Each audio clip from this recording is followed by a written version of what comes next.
사사기 10장 1절에서 5절까지 얼마 안 되니까 저와 여러분들이 오늘 본문의 내용이 어떠한 내용인지 한번 생각해 보시면서 한 목소리로 다 같이 읽도록 하겠습니다. 시작. 아비멜렉의 뒤를 이어서 이사갈 사람 도도의 손자 부하의 아들 돌라가 일어나서 이스라엘을 구원하니라. 그가 에브라임 산지 3일에 거주하면서 이스라엘의 사사가 된 지 23년 만에 죽음의 3일에 장사되었더라. 그 후에 길르앗 사람 야힐이 일어나서 22년 동안 이스라엘 사사가 되니라. 그에게 아들 30명이 있어 어린 나귀 30을 탔고 성읍 30을 가졌는데 그 성읍들은 길르앗 땅에 있고 오늘까지 하본 야힐이라 부르더라. 야힐이 죽음에 가몬에 장사되었더라. 아멘.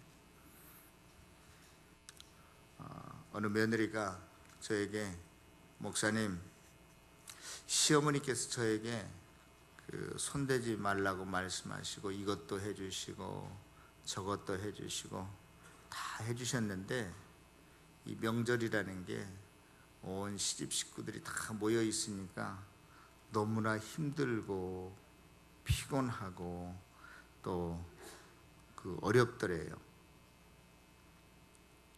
어느 아들이 저에게 이렇게 이야기했어요. 목사님, 마누라 눈치 보랴 어머니 눈치 보랴, 예? 정작 힘들고 어려운 건, 피곤한 건 접니다. 아무튼 어찌됐든 간에 이래저래 욕먹을 바에 차라리 떠나자 하고 외국으로 떠난 사람이, 여행 간 사람이 얼마나 많은지요. 뉴스를 보니까 사상 최대로 많이 이번 명절에 외국 여행을 떠났다고 합니다. 어찌됐든지 간에 제가 오늘 여러분들의 얼굴을 쫙 이렇게 보니까 얼굴들이 다 훤해졌어요. 1kg, 2kg는 다 찌신 것 같아요. 한번 쳐다보세요. 옆에 사람들 한번 인사 나눕시다. 사랑합니다. 반갑습니다.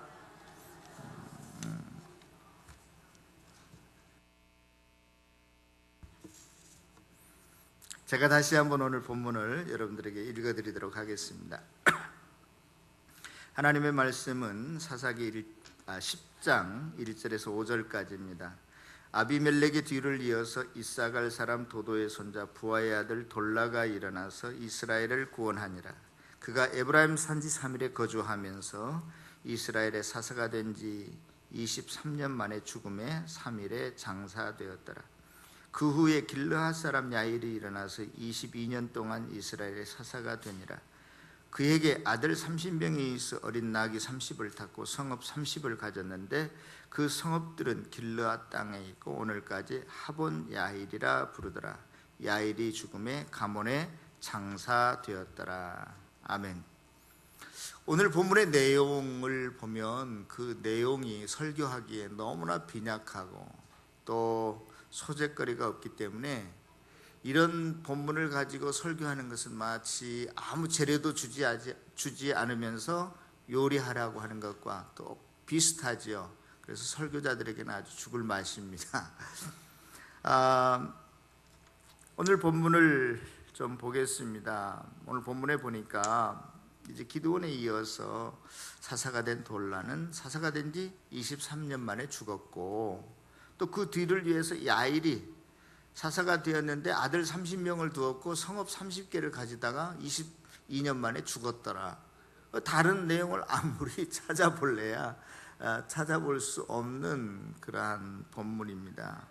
제가요, 이 본문을 가지고 다른 목사님들은 어떻게 설교를 했나 찾아봤더니 주석에도 나와 있지 않고 이 본문 1절에서 5절까지를 가지고 설교한 분이 한 분도 안 계세요. 어떤 힌트도 얻을 수 없었어요. 여러분들이 오늘 본문 가지고 설교하신다면 뭐라고 설교하시겠습니까? 예? 돌라라고 하는 사람, 야힐이라는 사람은 사사가 되었는데 23년 만에 어디 살다가 죽었더라. 사사라고 하는 건 어떤 일을 맡기기 위해서 했는데 그 일한 내용은 뭐 눈꽃만큼도 없고 그냥 사사가 되었다가 죽었다가 사사 되었다가 죽었다, 이게 전부였습니다. 오늘 본문을 볼 때 겉으로 드러난 그러한 내용, 단순한 사실만이 전부가 아니라 그 속에는 하나님의 풍부한 어떠한 영적 메시지가 얼마든지 들어있을 수 있는데, 단지 우리 인간의 지각 능력이 부족해서 그 뜻을 다 깨닫지 못하는 것뿐이 아닌가 하는 생각을 해봅니다. 아무튼 어설프지만 이 시간 함께 오늘 본문을 좀 더 깊게 생각해보고 은혜 받는 시간이 되어지기를 바랍니다. 자, 오늘 본문에 보면 어떤 단어로 시작하고 있죠? 아비멜렉의 뒤를 이어서 돌라가 사사가 됐다는 것입니다. 구태여 그 앞에 나오기 때문에 말하지 않아도 되는 아비멜렉을 언급한 것은 지금 아비멜렉이라는 인물과 돌라의 어떤 인물됨을 서로 연결시켜서 서로 비교하면서 또 어떤 대조를 이루면서 그 무엇인가를 말하고 있지 않나 하는 힌트를 저와 여러분들에게 주고 있다고 생각이 듭니다. 여러분, 아비멜렉이라고 하는 사람은 어떤 사람이었죠? 우리가 지난 주일에 살펴봤었는데요. 어떤 사람이었습니까? 아비멜렉. 아비멜렉은 마치 어떤 나무와 비슷한 사람이었어요? 가시나무와 비슷한 사람이었다라고 그랬잖아요. 그 기드온에게는 아들이 70명이나 있었는데 훌륭한 아들 뜻도 있었겠죠. 그래서 나무들이 제일 처음에 감람나무에게 찾아가서 우리의 왕이 되어 주십시오 그랬더니 아니다. 또 포도나무, 또 무화과 나무에게도 찾아갔는데 나는 내 할 일이 있다. 내겐 아름다운 열매가 맺히고 이것으로 나는 좋게 여긴다. 그런데 가시나무는 그늘도 내지 못하면서 내 그늘에 너희들이 와서 피하라. 그리고 그렇지 않으면은 내가 너희들에게 불을 뿜어서 내가 너희를 다 불살라 버리겠다. 뭐 이런 식의 이야기를 하죠. 나무 중에서도 가장 볼품없고 가치없는 형편없는 가시나무가 누구를 상징하는 거였어요? 아비멜렉을 상징하는 거였어요. 그런데 그 아비멜렉이 그러한 왕감이 되지 못하는데 한날 한시에 70명의 형제들을 다 한 바위에서 죽여버리고 자기가 스스로 왕이 되었잖아요. 쿠데타를 일으켜서. 그런데 3년 만에 그 야망이, 꿈이 어떻게 해요? 한 여인이 던진 맷돌에 의해서 산산조각이 나버리고 말이죠. 두개골이 깨져서 죽고 맙니다. 비참한 인생을 끝내버리고 말죠. 아주 잔인했고 포악했던 인물이고 백성들을 압제하고 이스라엘 백성들이 그 폭정에 못 이겨서 이제 반란을 일으켰던 그러한 인물이기도 했습니다. 자, 그러한 아비멜렉에 이어서 지금 누가 또 사사가 되는 거예요? 누구 이름이 뭐예요? 돌라. 히브리인들에게는 이름이 주는 의미가 굉장히 큽니다. 이 히브리 이름의 돌라라고 하는 말의 뜻은 벌레다, 그러한 뜻이에요. 여러분, 벌레라고 하는 아무 가치 없는 거잖아요. 미물 중에 하나잖아요. 보잘것이 없습니다. 허약한 존재입니다. 이름 없는 존재예요. 그리고 이 돌라를 보면 아무 일도 하지 않았다니까요. 이것도 그래서 저것도 아닌 듯한 그러한 느낌이 들잖아요. 이런 지도자도 아니고 저런 지도자도 아닌 별 볼 일 없는 그러한 지도자처럼. 그런데요, 실은요, 평범하게 산다는 것이 얼마나 어려운 일인지 몰라요. 젊은이들은 안 그렇지만 연세 드신 분들은 그저 평범하게 살다 죽었으면 좋겠습니다. 그런데 평범한 게 그리 쉬운가요? 어렵습니다. 어려워요. 지금 이스라엘 시대에 지금 이 배경은 어떠한 것이냐면, 이스라엘 사람들이 굉장히 그 나쁜 짓을 많이 할 때는 하나님께서 쳐서 이방 민족들로 하여금 고통을 압제를 당하게 하고, 그래서 회개하고 부르짖으면 하나님께 또 사사를 보내주셔서 이스라엘을 구원하시고, 또 얼마 못 가서 또 배신하고 하나님을 섬기지 않고, 그럼 또 어려움이 당하죠. 그래서 이러한 사이클이 계속 반복 그냥 되는 것 같지만 그 정도를 보면 이 굴곡이요 점점 어떻게 해요? 내려가요. 한없이 내려가요. 자, 여러분, 추락하는 건 뭐가 없다고요? 날개가 없다고. 여러분, 달려가는 기차가요, 브레이크가 고장났으면 그거 어떻게 되겠어요? 쓸 수 있어요? 없어요? 없습니다. 지금 이스라엘의 영적인 상황이, 사회적인 상황이 그렇게 지금 내리막길을 걷고 있는 그러한 상황이었거든요. 그런데 별 볼 일 없는 오늘 본문에 나오는 이 돌라와 야일 사사는 계속 이어서 23년, 22년, 토탈 45년 동안은 그래도 평안했다는 거예요. 더 이상 추락하지 않도록, 범죄하지 않도록 그들이 어떠한 지렛대 역할을 한 것만은 분명한 사실인 것입니다. 나름대로 자기에게 주어진 사명을 잘 감당했다라고 볼 수 있습니다. 여러분, 우리가 한 가지 생각해 봅시다. 하나님은 과연 어떠한 사람을 사용하실까? 제가 아는 어느 분이 이런 글을 쓴 것을 제가 보았습니다. 어떠한 것이냐면요, 페르시아의 위대한 그 시인이자 이야기꾼인 사하디의 그 우화집에 보면 이러한 내용이 나와 있어요. 어느 마을에 한 젊은이가 도착한 거예요. 그런데 마을 사람들이 그 젊은이를 보니까 굉장히 슬기롭고 경건하고 겸손한 태도를 가진 또 그러한 어떤 영적인 것을 사모하는 그러한 젊은이였어요. 그래서 마을 사람들이 이 젊은이, 낯선 자기 동네에 도착한 이 젊은이를 어디에 데리고 갔냐면 수도원에 데리고 갔어요. 당신은 이 분위기에, 여기에 딱 어울리는 사람입니다. 그래서 이제 그 젊은이도 그 수도원에 들어가서 수도를 하는 중이었는데, 어느 날 수도원 원장이 그 젊은이에게 이런 부탁을 하는 것이, 자네는 이 수도원의 쓰레기를 좀 오늘 깨끗이 치워주게나 하고 원장님이 그 젊은이에게 부탁을 했어요. 그런데 그 다음날 수도원에서 아무리 그 젊은이를 찾아보았지만 젊은이가 종적을 감춰버린 거예요. 없어져 버린 거예요. 그래서 수도원에 있는 수사들이 이 젊은이들은 우리가 그동안 함께했던 그 젊은이가 좀 청소하는 일에는 자기 적성에 안 맞는가 보구나. 그래서 우리 수도원을 떠났겠다. 그렇게 이제 생각을 했어요.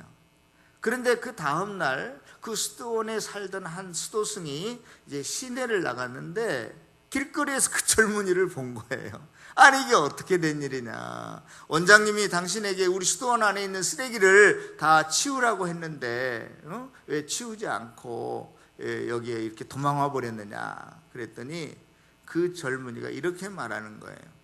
내가 아무리 수도원 구석구석을 다 돌아다니면서 쓰레기를 찾아봤는데 휴지 한 장이 없더라. 수도원이 얼마나 깨끗한지 모르겠더라. 그런데 내가 왜 원장님이 나에게 수도원에 쓰레기 하나가 없는데도 불구하고 쓰레기를 치우라고 하셨을까? 곰곰이 생각해 보니까 내가 쓰레기더라. 그래서 내가 이 수도원을 나가는 것이 이 수도원을 깨끗게 하는 것인 줄 알고 내가 나왔노라. 제가 그 이야기를 들으면서 정말로 이러한 겸손함이 나에게 먼저 있어야 되지 않을까 하는 생각을 해보았습니다. 사역자로서, 주의 종으로서 그러한 진정성이 갖춰진 그러한 성직자, 나를 어떠한 곳에서도 과감하게 다 버릴 수 있는 용기를 가진 자가 되어야 되지 않을까 하는 생각을 해보았습니다. 하나님께서는 정말로 이렇게 낮아지는 자를 사용하시는 줄로 믿습니다. 고린도전서 1장에 보면은요, 하나님은 이 세상의 미련한 것들을 택해서 지혜 있는 것들을, 약한 것들을 택해서 강한 것들을, 또 뭡니까? 천한 것, 멸시받는 것, 없는 것들을 택해서 있는 것들을 어떻게 해요? 폐하려 하신다라고 분명히 말씀하고 있어요. 그러므로 하나님께서는 인재를 골라 쓰시는 그 기준이 뭐냐? 잘나고 많이 배웠고 많이 있고 기술이 있고 힘이 있는 자가 아니라 하나님 앞에서 못난 자, 힘이 없는 자, 약한 자, 하나님 나는 아무것도 없습니다, 나는 아무것도 알지 못합니다, 이렇게 자기를 낮추고 무능한 자를 하나님께서 사용하신다는 사실을 믿을 수 있기를 바랍니다. 그런 의미에서 저와 여러분들은 날로 더 겸손해지고 날로 더 낮아지고 또 날로 나약해져 갈 수 있기를 바랍니다.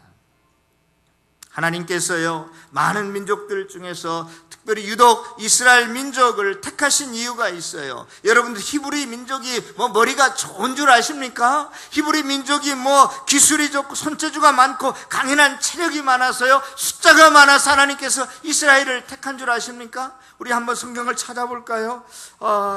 신명기 7장 7절 한번 찾아보겠습니다. 구약 성경 신명기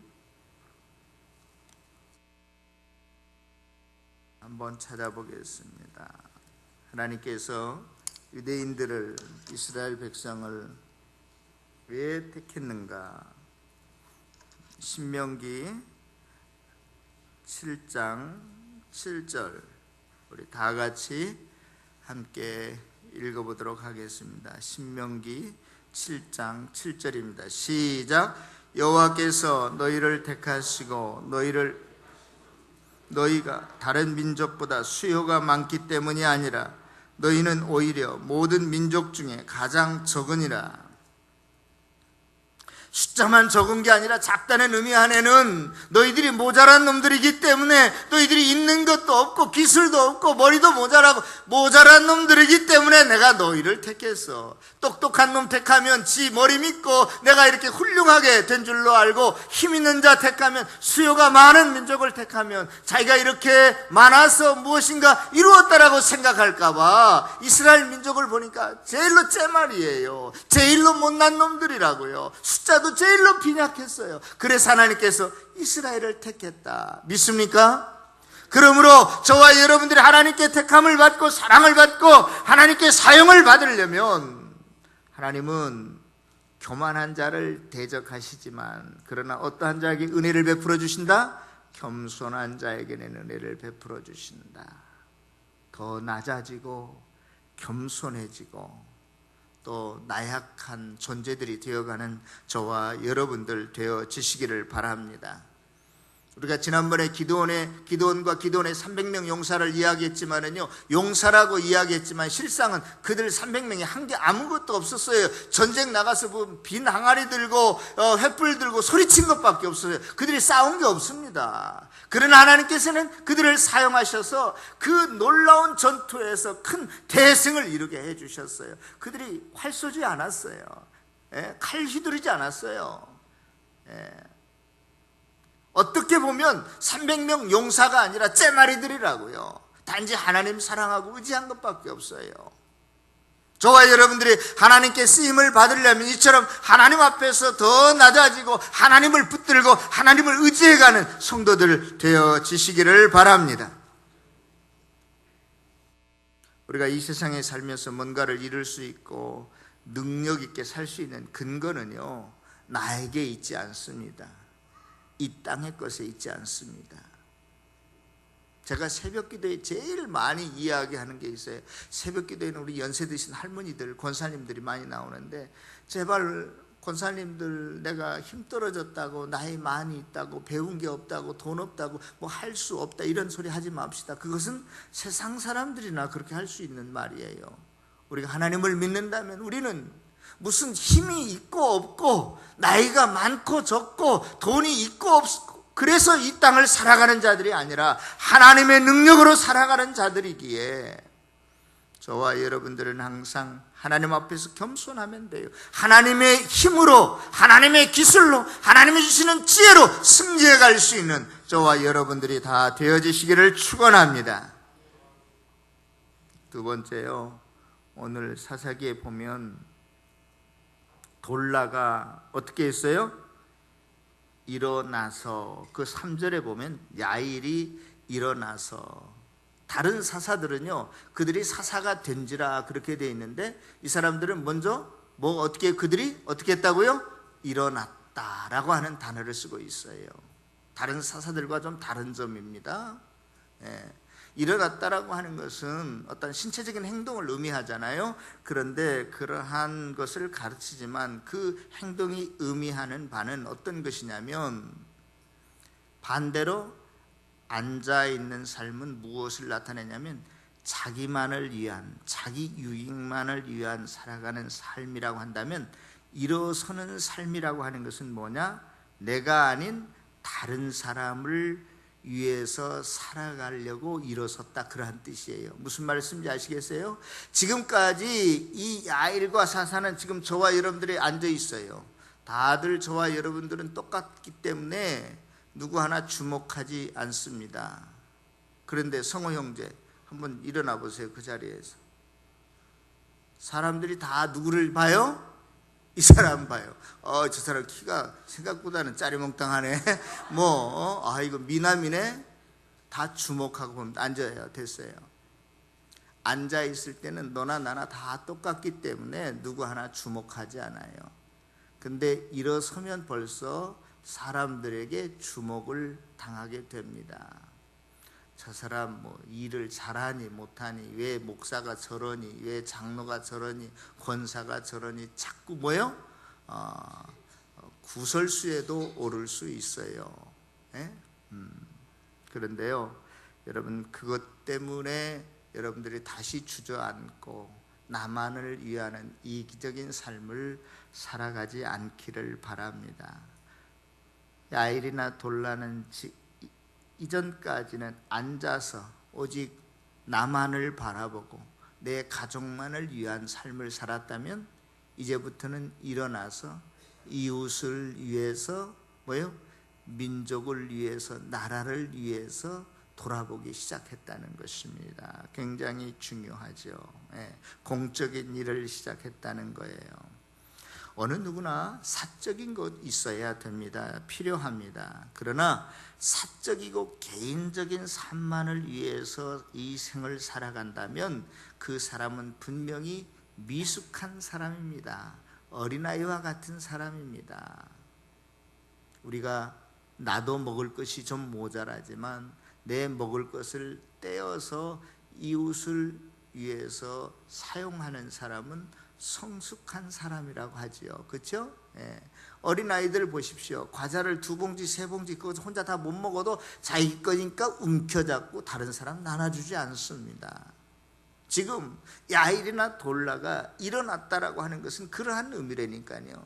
지금까지는 나만을 바라보고 이 땅을 바라보고 오직 내 가족만을 바라봤던 사람이 이제는 일어서서 옆을 바라보기 시작했다는 거예요. 이웃을 바라보기 시작했다는 거예요. 교회를 바라보기 시작했다는 거예요. 나라와 민족을 위해서 일하기 시작했다는 것입니다.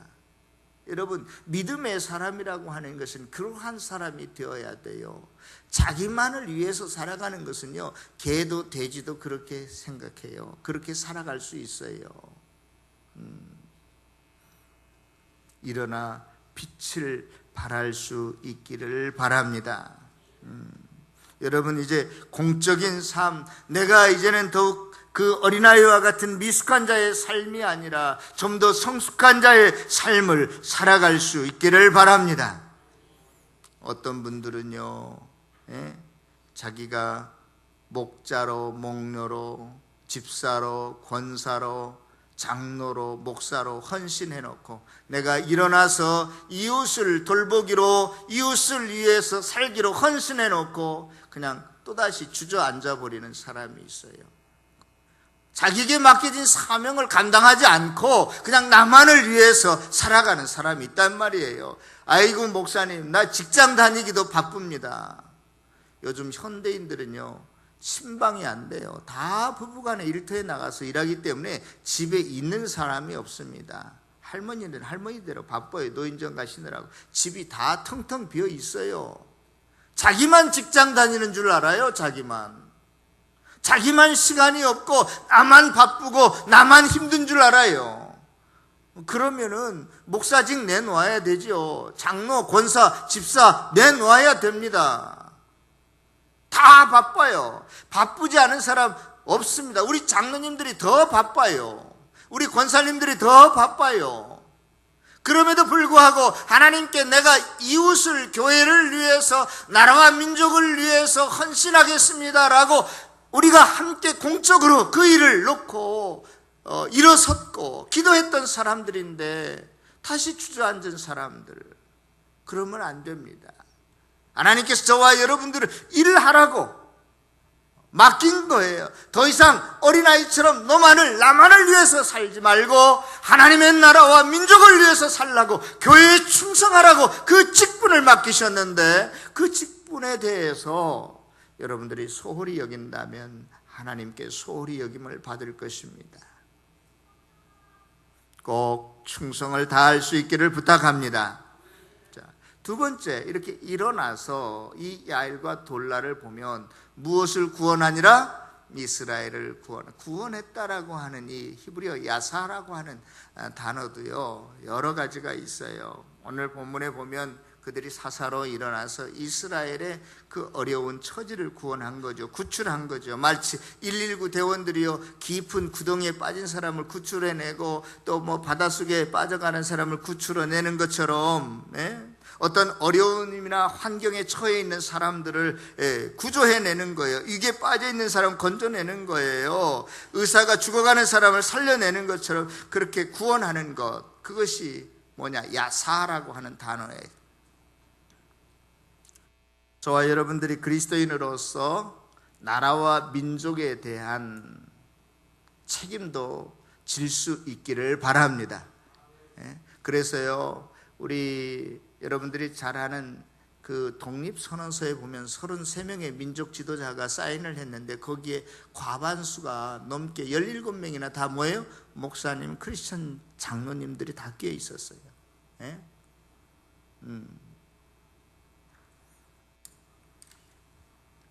성경에 보면 특별히 하나님의 사람들은 자기 민족에 대한 어려움들, 전쟁에서 민족을 구원한 사람들이 많이 있습니다.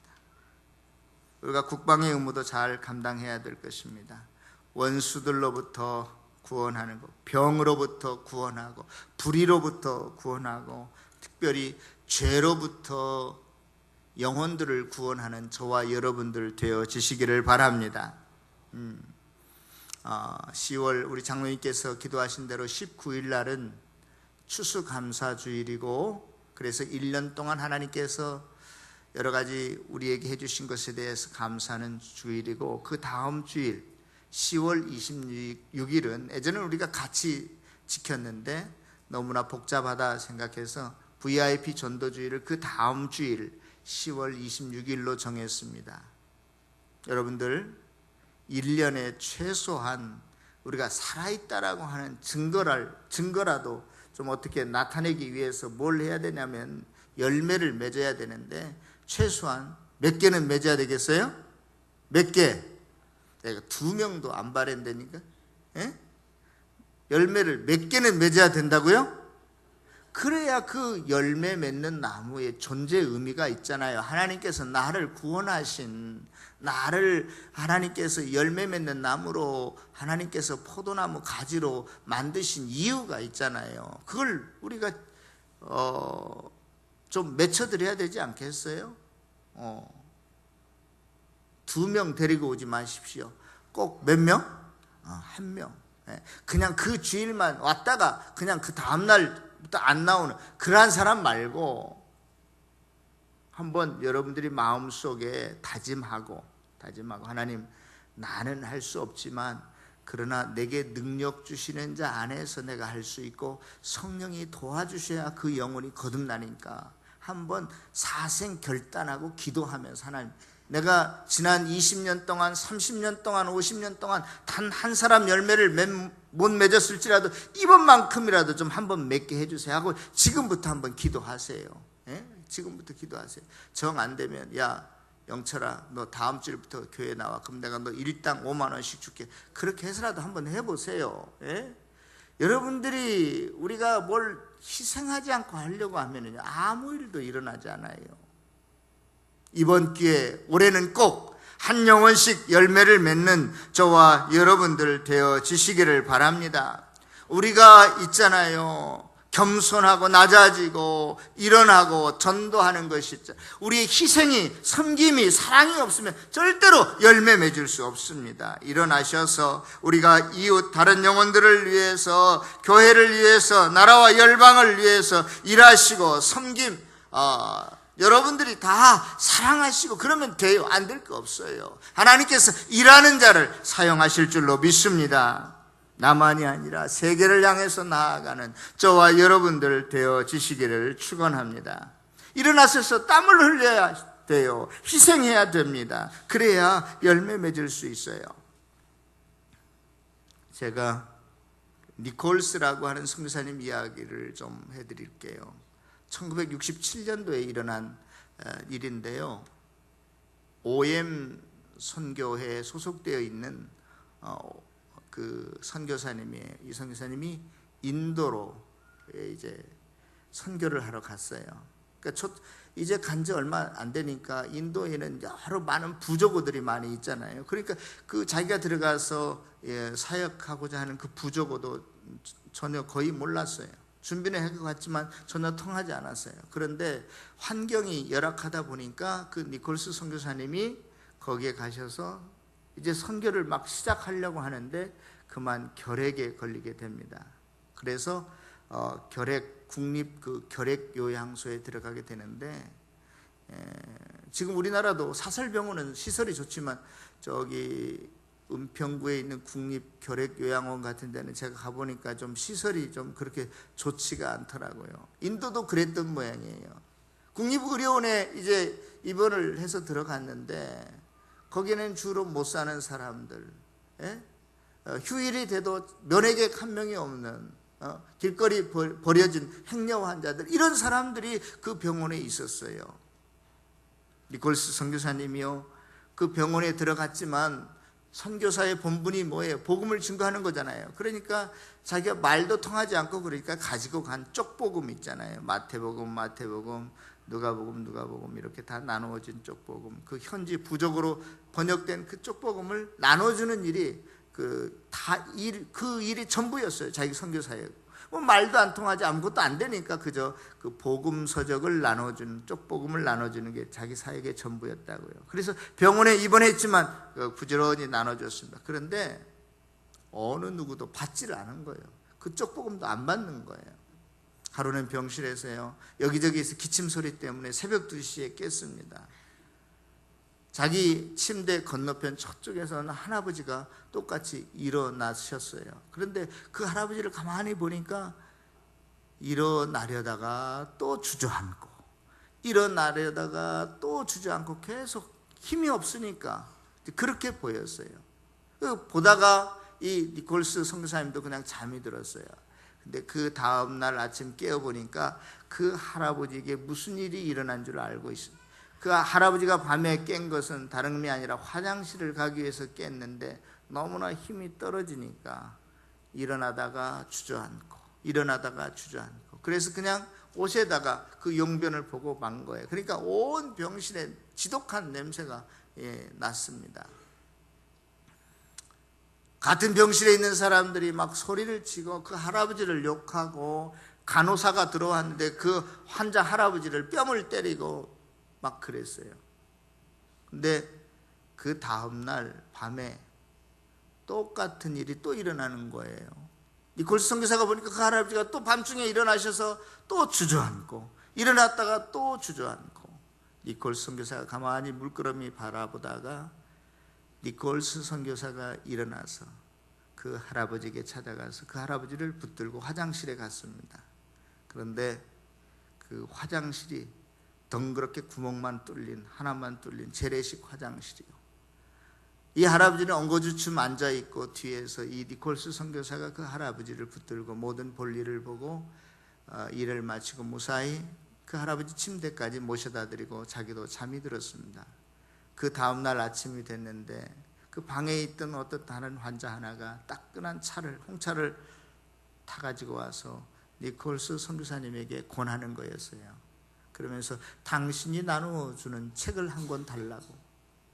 그 소문이 퍼지고 다른 방에 있는 환자들까지 니콜스 선교사에게 찾아와서 나도 그 책 한 권 달라고, 심지어 자기를 때렸던 그 욕했던 그 간호사도, 의사도 찾아와서 그 복음서를 찾아가 그 병원 안에 많은 사람들이 예수님을 영접하게 됐다는 이야기를 읽었습니다. 사랑하는 성도 여러분, 니콜스 선교사님이 영혼의 열매를 맺을 수 있었던 어떠한 비결은, 조건은요, 그가 인도어를 잘해서 능통하게 구사해서가 아니었습니다.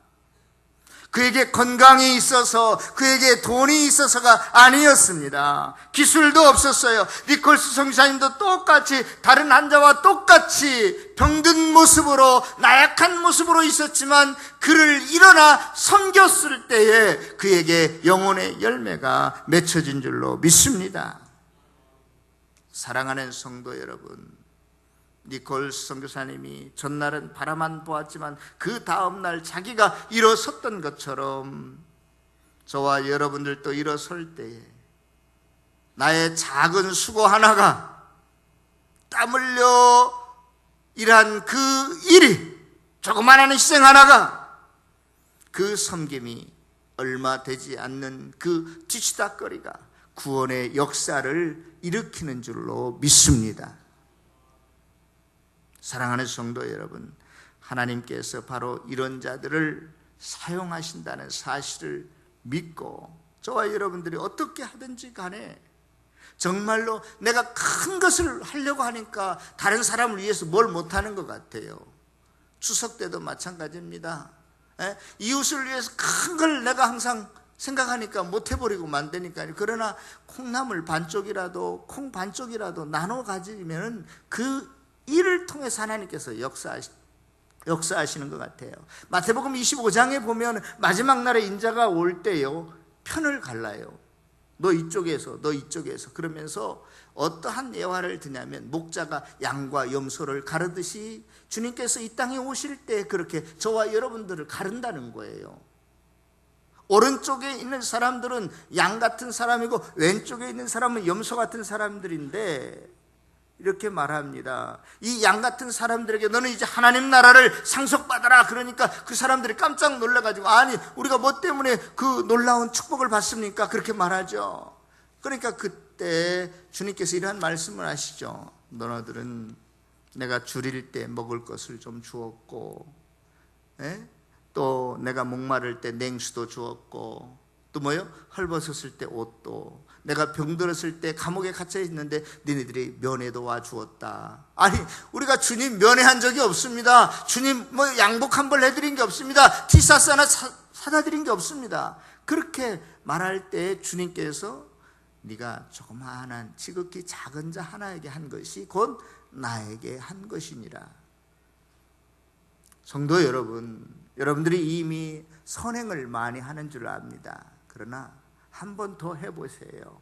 이웃을 위해서, 내가 구원하고자 하는 그 영혼을 위해서 한번 사랑을 베풀어 보세요. 조그만한 것이지만 한번 섬겨보세요. 한번 여러분들이 뒤치다거리를 한번 대신해 주어 보세요. 그러면 그 일로 인해서 그들이 주께 돌아오게 될 줄로 믿습니다. 그 일로 인해서 하나님께로부터 놀라운 상급과 은혜를 받게 될 줄로 믿습니다. 그런데요, 우리가 이러한 하나님이 기뻐하시는 일, 하나님의 이대한 일을 꿈꾸고 생각하고 그 일을 하려고 하면 더 어려운 일이 생겨요. 더 바빠지고 더 낙심이 되고 힘들어지는 때가 있습니다. 왜냐하면 목사님, 내가 신앙생활을 해보면 뒤돌아보면 지금까지 총동원 주일 올 때마다 그렇게 하려고 했는데도 안 됐어요. 이번에도 안 될 겁니다. 앞으로도 안 될 거예요. 변화가 없다는 거죠. 오늘 우리가 야일과 돌라의 사사의 그 기간을 보면 한 일이 있어요, 없어요?